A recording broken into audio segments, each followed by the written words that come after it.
Good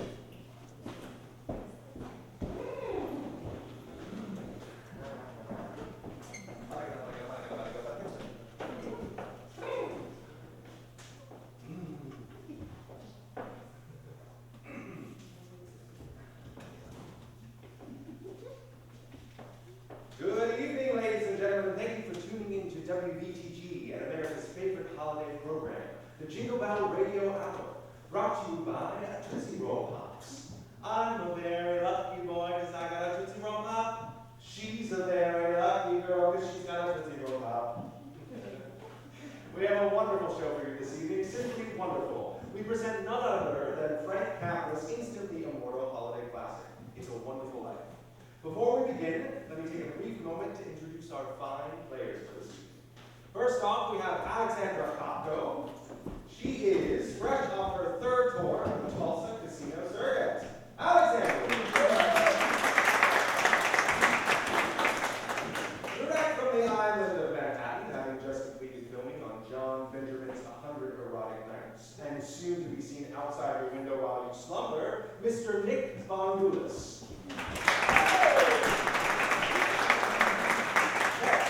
Jacqueline Collier.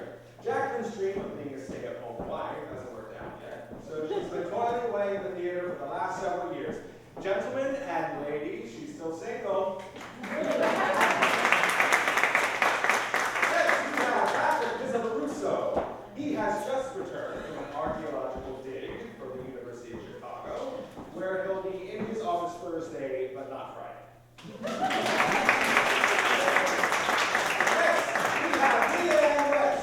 She left her job as psych ward to pursue her dream of becoming a rock-throwing Pizzoloruzzo. Leigh!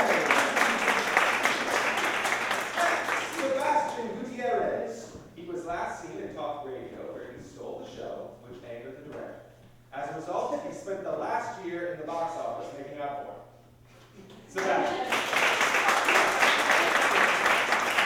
Next, we have Randolph. He returns to us after months of market research for the squatty copy. And finally, myself, the announcer for this evening, Mr. Clint Carter. You don't know me, but you soon will. And now, without further ado, WBTG and Tootsie Roll Pops presents It's a Wonderful Life.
Oh, George.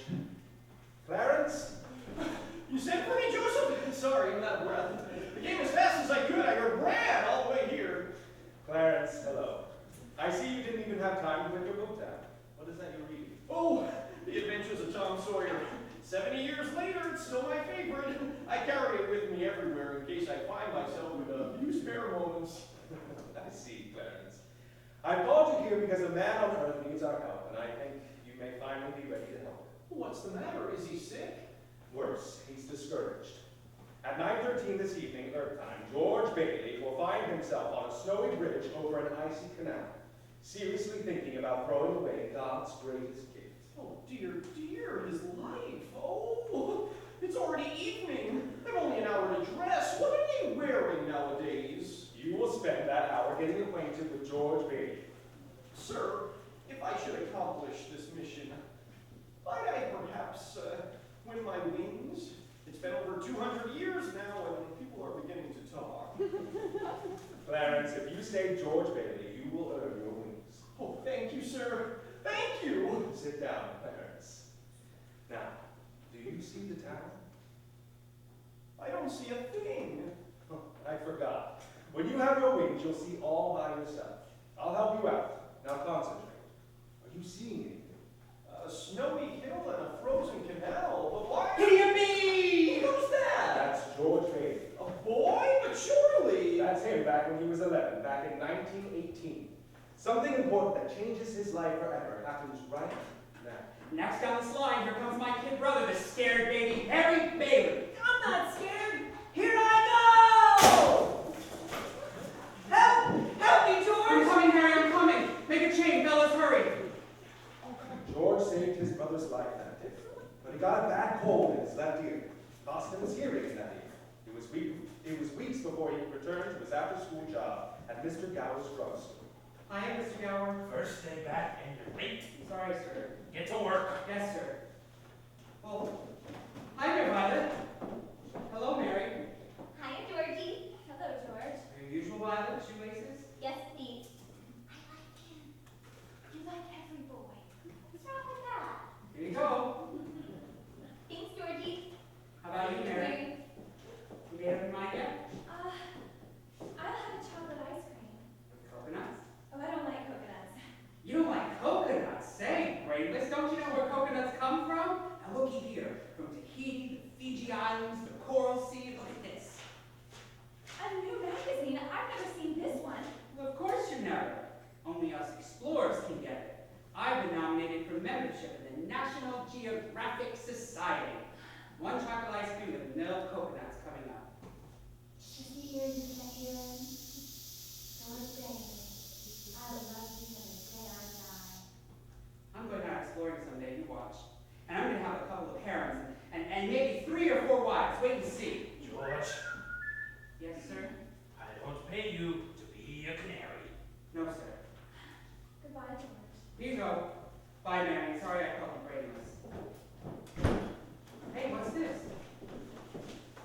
Ooh, a telegram. What does it say? It's a telegraph from the school where Gower's son studied. He caught influenza and died suddenly this morning. Gower has spent the rest of the morning drowning his sorrows in the bottle. Mr. Gower, do you want something? Anything? No. Anything I can do for you? Anything at all? Yes. Take these pills. Oh, I'll get them, sir. Take those pills over to Mrs. Randolph's. She's waiting for them. Her son has diphtheria. Okay, Mr. Gower.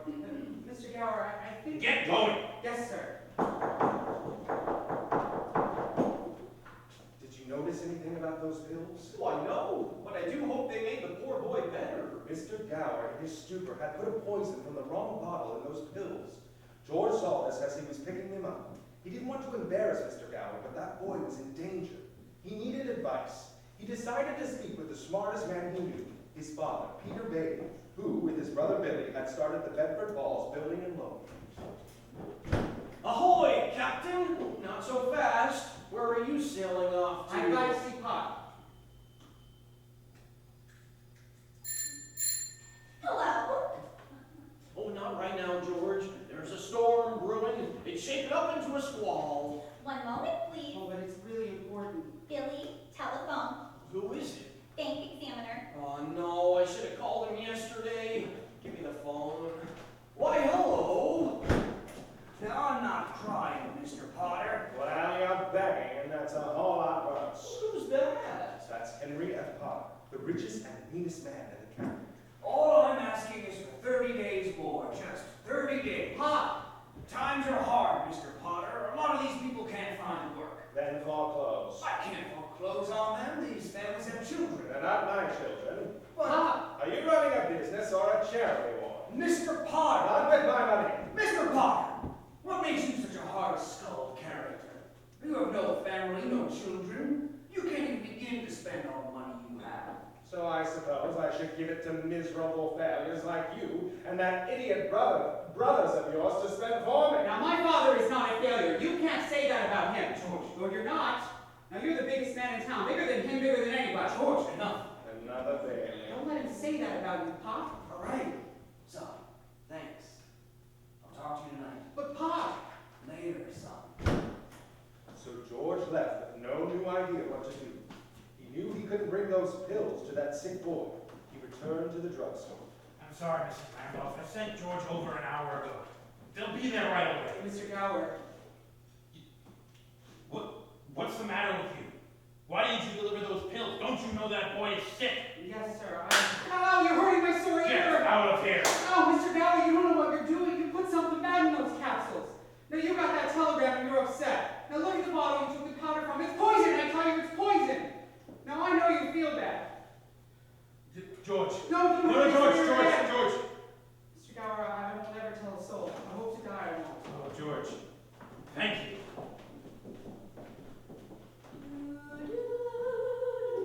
And did George ever tell anyone about the pills? Not a soul. And he helped Mr. Gower through that difficult time for several more years. Money was tight for the Baileys, so George couldn't afford to go to college right away. When he graduated high school, he went to work at the building and loan, saving every penny so he could do what he always dreamed, traveling the world and going to college. The day arrived at last. George finished his last day of work and was ready to get out of Bedford Falls. Hi, fellas. Hey, George! Hey, glad we ran into you before you left. The guys down at the station got you a little something. Compass. So you always know where you go. Ah, thanks, Bert. That's really something, and you put my name on it. Hey, Ernie, how about giving me a ride home in style? Last day in town, you know. Oui, monsieur. Ernie's taxi is at your service. So, what boat you sailing on? Oh, I'm working my way across on a cattle boat. A cattle boat. So I like cows. Hi, Georgie. Hello, Violet. Oh, say, that's an nice dress you have on. You mean this whole thing? Well, I only wear it when I don't care how I look. See you at the dance tonight? Oh, well, I don't know. You're not gonna skip town without giving me one more dance, are you? Violet, I can't make any promises.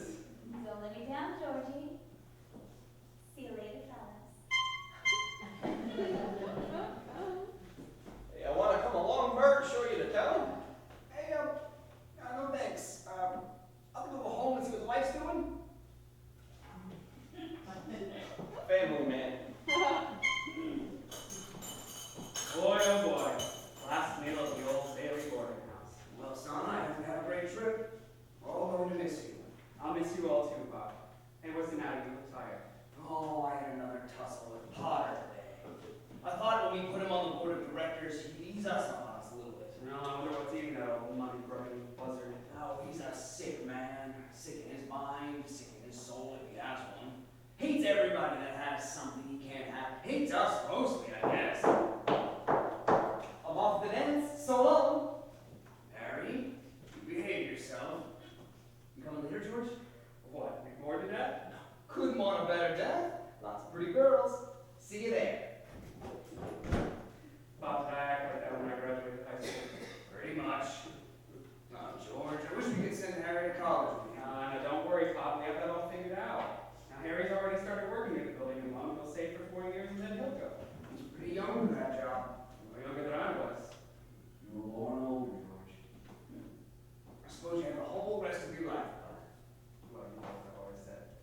Designing modern buildings, big cities, seeing the world. There's really by the time you're 30. I'll sell for half that in cash. Of course, it's just a hope, but I wouldn't consider coming back to the building alone. I just couldn't. I couldn't face being cooped up day after day in a shabby little office. I'm sorry, Pop. I didn't mean it, but it's this business of nickels and dimes. I go crazy. I want to do something. I want to do something important. You know, George, I feel that in some small way we are doing something important. Satisfying a fundamental urge for a roof over your head, for walls and a fireplace. We're here, day after day, helping them get those things in our shabby little office. I know, Dad. I wish I felt. But, well, I've been hoarding pennies like a miser in order to. Well, most of my friends have already finished college. I just feel if I didn't get away, I'd bust. Yes, you're right, son. Well, this town is no place for any man unless he's willing to crawl to the heart. You've got talent. You get yourself an education, and you get out of here.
swim in it. I can't get this dress wet, it's silk. Then we can climb out there and smell the pines and watch the sunrise against the peaks. George, you're a swell guy, but I'm not hiking up a mountain in the middle of the night. Oh boy. There's something special about you. Well, I'm not sure how to take that. That's a compliment for sure. I'm glad I know you, George Bailey. Well, thank you, Violet. Hee-haw! Hey, George, bunch of us are driving on down to the canal to have a few more laps. Want to join? Oh, no, I'm feeling a little tired. My training is first thing tomorrow. Oh, and would you mind walking my best girl, Mary, home? She's not feeling up to it, and you know her mother. Oh, of course. That is if it's okay with you, Mary. I like that, George. Got room for one more? For a girl like you, of course. Come on, Violet. Good night, old mossback, and good luck. Hee-haw! That Falls Cows, won't you come out tonight? Won't you come out tonight? Won't you come out tonight? That Falls Cows, won't you come out tonight? And dance by the light of the moon. Hot dog, just like in Oregon. Beautiful night. Yes, it is. So you're off to college soon too, huh, aren't you, Mary? That's right. Head to college. To be closer to Sam. Oh, no. I came to New York because I wanted to see the city. Plays, museums, shops, so much to do. You know, just like you always talked about, George. Sam is just an old friend of the family. You know that. It would never be anything serious between us. Oh. Well, now that I know that, if it wasn't me talking, I'd say you were the prettiest girl there tonight. Well, why don't you say it? I don't know. Last night in town and all. But maybe I will anyway. How old are you? 18. 18. I was only last year you were just 17. Too young or too old? Oh no, just right. Your age fits you. Hey, look where we are. The old Granville house. Hey, I'm gonna throw a rock and try to break a window. Oh, no, don't, George. I love that old house. Well, no, you see, it's good luck. You make a wish, then you try to break a window. You have to be a pretty good shot nowadays, too. There aren't too many windows left. George, it's so full of romance, that old place. I'd like to live in it. In that place? Sure. I wouldn't live in it if I was a ghost. Now watch this.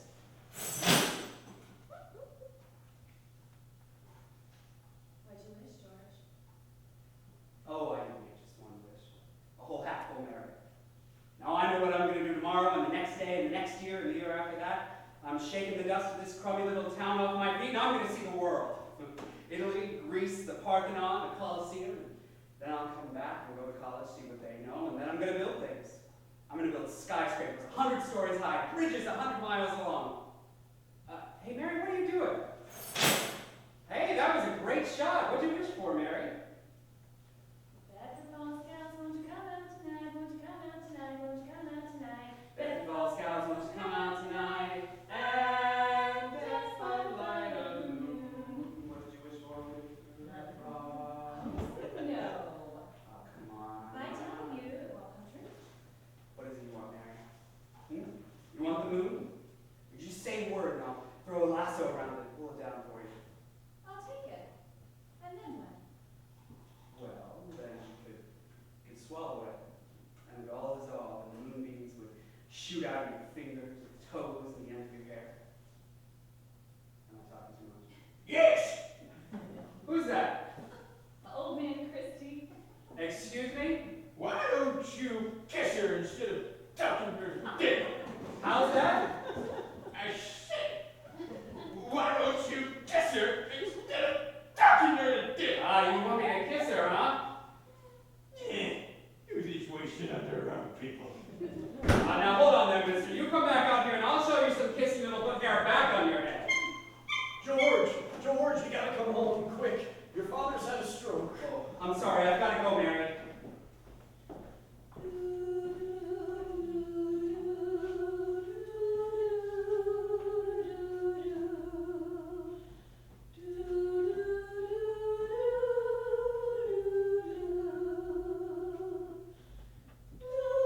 George's father died that day, and George canceled his trip so he could stay at home and get his father's affairs in order.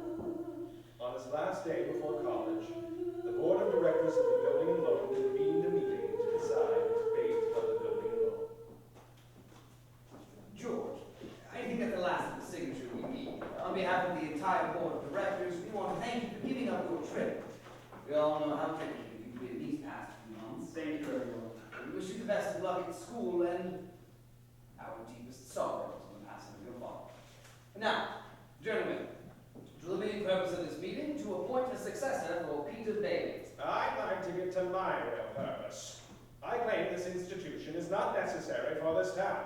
Therefore, Mr. Chairman, I make a motion to dissolve the Bailey Building and Loan and turn its assets and liabilities over to the receiver. It took you no time at all to pick over his bones, Potter, considering you're the man who probably drove him to his grave.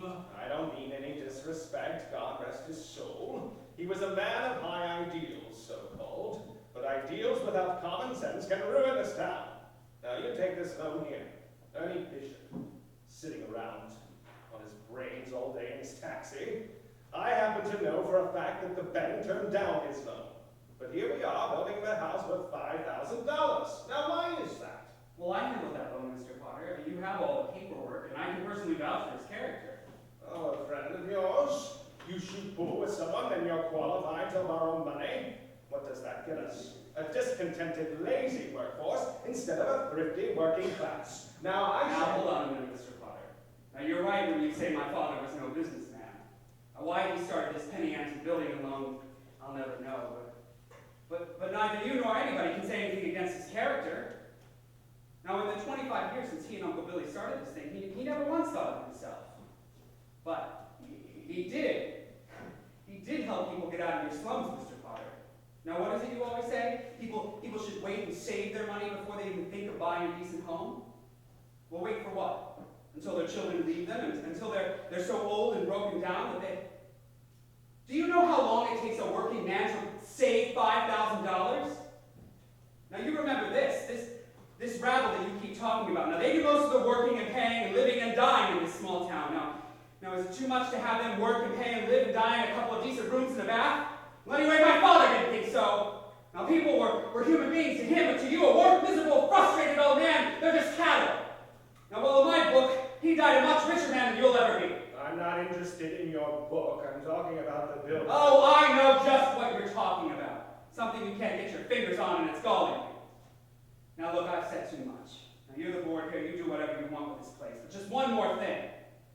This town needs this one-horse institution, if only to have some place people can go without having to crawl upon it. Sentimental hogwash. I want my motion. Boy, oh boy, you sure told him, George. What happened? We heard George yelling. Well, we're being put out of business. Easy come, easy go. Oh, George, you better head out or you'll miss your train. Now, what do you think they're saying in there? Don't worry about it. They're closing us down. So what? I can get another job. I'm only 55. Give me 6. George, they voted Potter down. They want to keep going. Well, who? We're still in business. They only have one condition. What's that? Well, they've appointed you as the executive secretary to take your father's Now, place. wait. Uncle Billy Well, is... that's all right, of course. He can stay. Now, let's get one thing straight. Uncle Billy, he's your man. Now, I'm leaving right now. I have to. This is my only chance. But, George, they'll vote with Potter otherwise. He didn't go, did he? No, he didn't. He gave his school money to Harry instead. Harry became a football star. Made second team, All-American. But what about George? George got 4 years old, waiting for Harry to come back to take over the building loan. And the day came that Harry did come home, with a few surprises. Hot dog! There she blows. Uncle Billy, you know what the 3 most exciting sounds in the world are? Sure do. Breakfast is served, lunch is served. No! Anchor chains, plane motors, and train whistles. There's the professor now. Yeehaw, Harry! Oh, well, if it isn't George National Geographic, Bailey. Hey, Uncle Billy. Boy, am I glad to see you. Well, say, fellas, where's Mother? She's at home cooking the fatty calf. Come on. Oh, wait a minute. George, Uncle Billy, I'd like you to meet Ruth Dakin. Ruth Dakin Bailey, if you don't mind. I told you I had a surprise. Meet the wife. Well, what do you know? Well, how do you do? Congratulations. Congratulations, Harry. Why didn't you tell someone? Ruth, what's a pretty girl like you marrying a knucklehead like this? Well, it was purely mercenary. My father offered him a job. Oh, you did, huh? My father owns a glass factory in Buffalo, and he wanted to get Harry started in the research business. And it's a good job. Oh, yes, very. Well, not much money yet, but a bright future. And he's genius. My father fell in love with him right away. And you did too, eh? Enough questions. Let's get this lovely lady home to meet the mother-in-law, m'lady. Oh, thank you. George, about that job, Ruth spoke out of turn. I never said I'd take it. You've been taking care of things here for 40 years now, and I won't let you down. Well,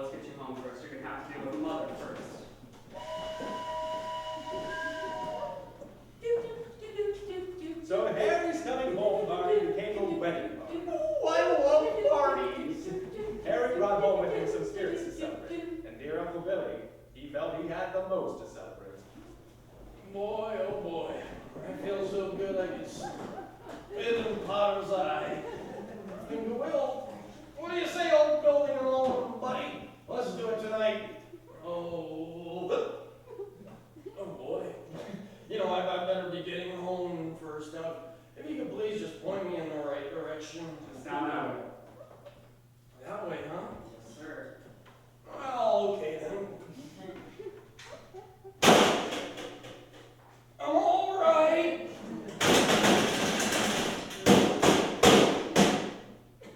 I'm all right. Well done, Mother. Well, how do you like her? Who, Ruth? She's swell. Looks like she can keep Harry on his toes. Keep him out of Bedford Falls, anyway. Did you know that Mary Hatch is back from school? Came back 3 days ago. Oh. Nice girl, Mary. Mm.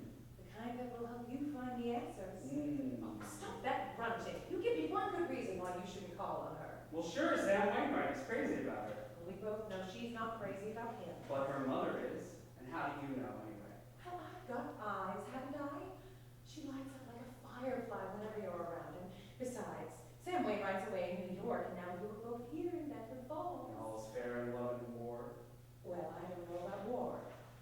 Well then, Ma Bailey, if you'll just point me in the right direction. She lives that way.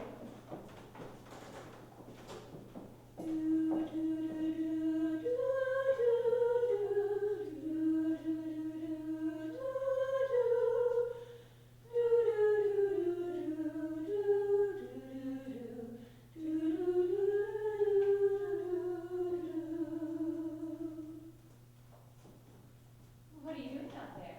Picnic? Oh, hello, Mary. I just happened to be passing by. So I see. Have you made up your mind? Huh? Have you made up your mind About what? about coming in? Your mother told me this morning at the market you were going to stop by and pay me a visit. Well, how did she know that? Well, didn't you tell her? Well, no, I just went for a walk and happened to be passing by. Well, are you coming in or aren't you? Well, I'll come in for a minute. But I didn't tell anyone I was coming. Let me take your hat. Have a seat. Thank you. When did you get back? Tuesday.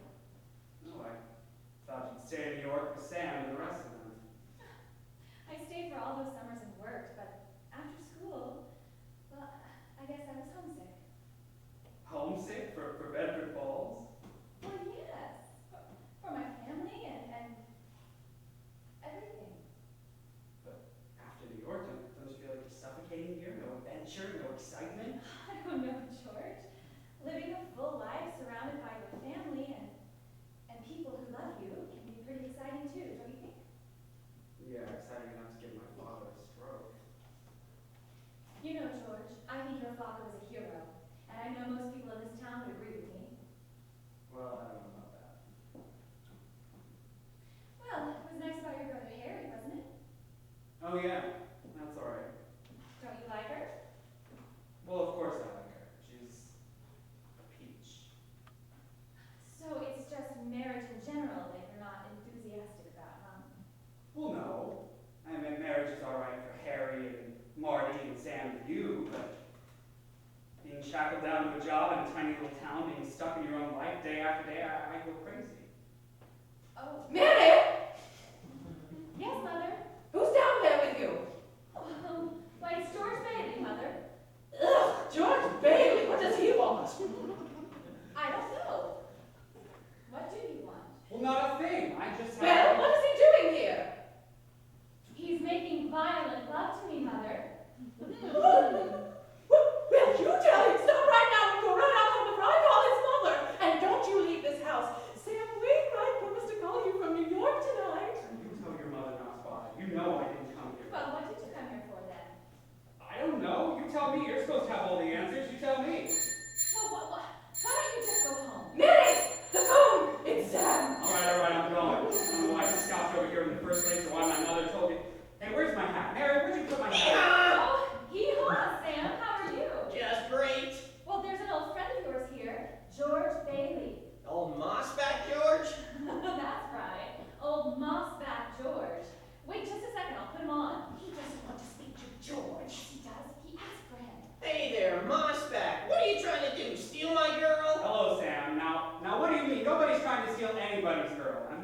there. Ah, wait a minute. I want to talk to both of you. Tell Mary to get on the extension. Mother's on the extension. I am not. We're both here, Sam. We can both hear. I have a big deal coming up that's going to make us all a fortune. Hey, George, you remember that night at Martini's bar when you told me you read someplace about making plastics out of soybeans? Huh? Oh yeah, soybeans. Well, I love the idea, and I'm gonna do it. I found some big investors, and I'm gonna build a factory outside of Rochester. How do you like that? Well, Rochester? Why Rochester? Well, why not? Can you think of anything better? Well, why not right here? I mean, you remember the old knitting mill that closed down? Now you tell your father he can buy that for a song and all the labor he wants, too. Say, we could put the whole town back to work. That sounds great. I knew you'd come through. Now listen, and Mary, you're in on this too. You have any money? Well, money? Yeah, a little. I want you to put every cent you got into our stock, you hear? And George, I want you in on the ground floor. This is the biggest thing since radio. Well, I don't know. The building and loan. The building and loan? You're still married to that broken down place? Hey, Mary, Yes, Sam, I'm here. would you tell this guy I'm giving him the chance of a lifetime? He says it's the chance of a lifetime. Now you listen to me. I don't want any plastics or ground floors or small towns, and I don't want to get married to anyone. You understand? I want to do what I want to do. But Harry can't stay, and I'm with Billy. Oh, Bedford Falls needs a pathetic building alone. I may never get out of here. Oh, George. Oh, Mary, a wonderful gal like you deserves better. You deserve New York penthouses and fancy cars and Sam Wainwrights. I spent 4 years in New York trying to figure out exactly what it was I wanted. And I can say for certain that what I want is to be right here, right now. Oh, Mary. George Bailey, I love you till the day I die.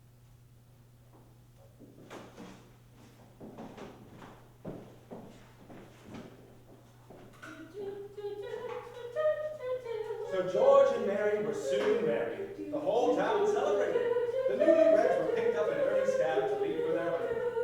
George had saved every penny for months. Between that and the gifts they received for their wedding, they finally saved enough to see the world together. But as before, Bedford Falls needed him again. To the train station, we're world explorers at last. Say, Bert sent this champagne over. He said to float away to Happy Land on the bubbles. Oh, good old Bert. So where you two going? You know what we're going to do? We're going to shoot the works. A whole week in New York and then a whole week in Bermuda. The finest hotels, the oldest champagne, the richest foods, the hottest music, and the prettiest wife. Here's the kitty, Ernie. Ooh, I feel like a bootlegger's life. That does it. Then what? After that, who cares? Oh, come here, you. Uh-oh. Don't look now, but there's something funny going on at the bank. I never seen one, but that is all the earmarks of a run. Oh, just a minute. Oh, Please, let's not stop, George. no, Ernie, get me over to the building and loan.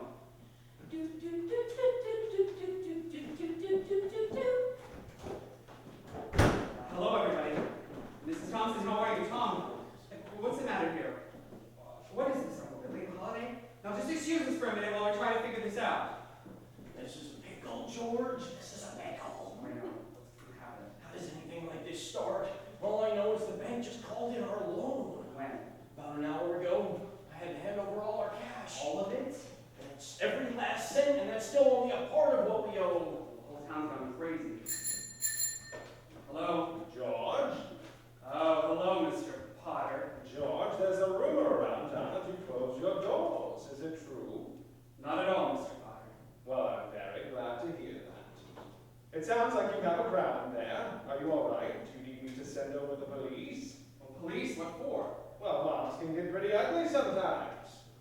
George, I'm going all out to help you in this crisis. I've just guaranteed the bank sufficient funds to meet their needs. They'll close up for a week, then reopen. I may lose a fortune, but I'm willing to guarantee your people too. Just tell them to bring their shares over here and I'll pay them 50 cents on the dollar. Oh, you never miss a trick, do you, Potter? Well, you're gonna miss this one. If you close your doors before 6 p.m., you will never reopen. Just to go over there. Now, I just talked to Mr. Potter, and he's guaranteed cash payments at the bank. They're going to reopen next week. But George, I got my money here. I'll take mine now. Ed, but no, you were all thinking of this place all wrong. The money isn't here. Now, your money is in Joe's house right next to yours, and the Randolph house, and the Christies, and the Modes, and 100 others. I mean, you're lending them the money to build, and then they'll pay you back as best they can. Now, what are you going to do, foreclose on them? I got $242 in here. $242 isn't gonna break nobody. Okay, Tom, here you go. You sign this, you'll get your money in 60 days. 60 days? Well, now that's what you agreed to when you bought your shares. Well, hey, everybody, did you get your money? Henry Potter wanted you to be sure you all knew anyone who wants to sell them their shares, he'll give you 50 cents on the dollar, cash. He said if you turn them into his office before 6 p.m., he will give you 55. Now listen, I beg you all not to do this. Now, if Potter gets control of the building alone, then there'll never be another decent house built in this town. Now, he's got the bank, the bus line, the department stores, and now he's going after us. Well, why? Well, it's very simple. Because we're cutting into his business, that's why, and because he wants to keep you in his slums and paying the kind of rent that he decides. Now, Tom, you lived in one of his houses. Have you forgotten what he charged you for that broken-down shack? And Randall, how much extra did he give you to be his carrier pigeon? Well, do you remember last year when things weren't going so well, you couldn't make your payments? Now, you didn't lose your house, did you? Now, do you think Potter would have let you keep it? I mean, can't you understand what's happening here? Potter isn't lending, Potter's buying. And because we're panicking and he's not. Now, we have to stick together. We have to have faith in each other. But my husband hasn't worked in over a year, and I need the money. How will we live until the bank reopens? I have bills to pay. I need the cash. We can't feed our kids on faith. We have $2,000 to lend you right now. Now, how much do you need? Mary? Okay, I've got $2,000. Now, this can last us until the bank reopens. Okay, Tom, how much do you need? I'll take $242. Tom, just enough to tide you over till the bank reopens. I'll take $242. Okay, then there you are. And that will close my account? Your account's still here, that's a loan. All right, Ed. Well, I got $300 here, George. But Ed, what will it take just until the bank reopens? I don't know, George. I suppose $20? Now you're talking. Fine, thank you, Ed. And Mrs. Thompson, how much do you want? Oh, but it's your own money, George. Never mind about that. How much do you want? Well, I can get along with 20, all right. 20, thank you. And I'll sign the paper. You don't have to sign anything. I know you'll pay as soon as you can. All right, Mrs. Davis? Could I have $17.50? Bless your heart. Of course you can. Uncle Billy, you got any quarters?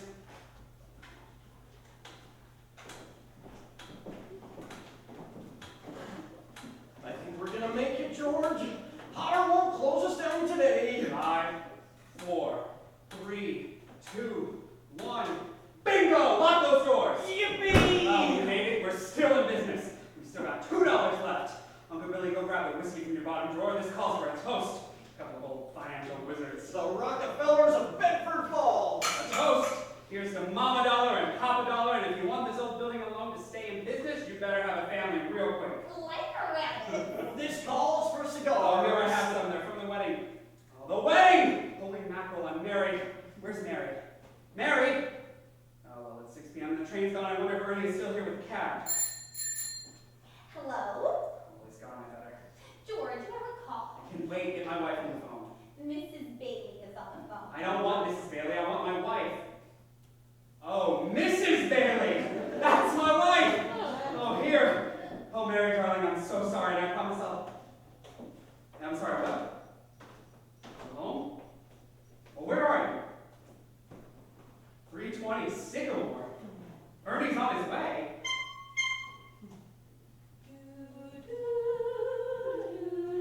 Well, here we are. 320 Sycamore.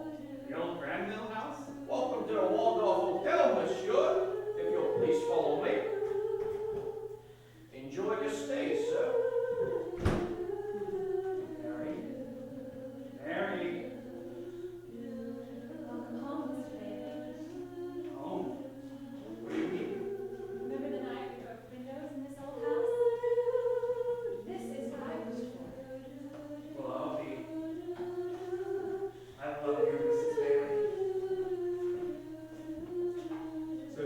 saved the building and loan again. They never got to take that honeymoon, and George labored away day after day to keep the business from falling apart at the seams. But even amidst the toil, Mary and George found ways to bring joy into their lives, and the lives of all of their friends. Mr. and Mrs. Giuseppe Martini, welcome home. Imagine that! I own this house! Me, Giuseppe Martini! No more we live like pigs in Battlefield. Your first housewarming gifts: bread, that this house may never know hunger, and salt, that life may always have flavor. And wine, that joy and prosperity may reign forever. Enter the Martini Castle. Thank you, Mr. Bailey. Maria! Hi! Bring her the baby! Bring her the kids!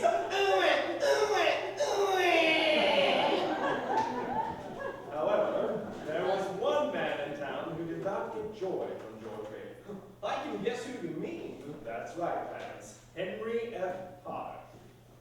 Look, Mr. Potter, it's no skin off my nose. I just like the right to do what I'm told.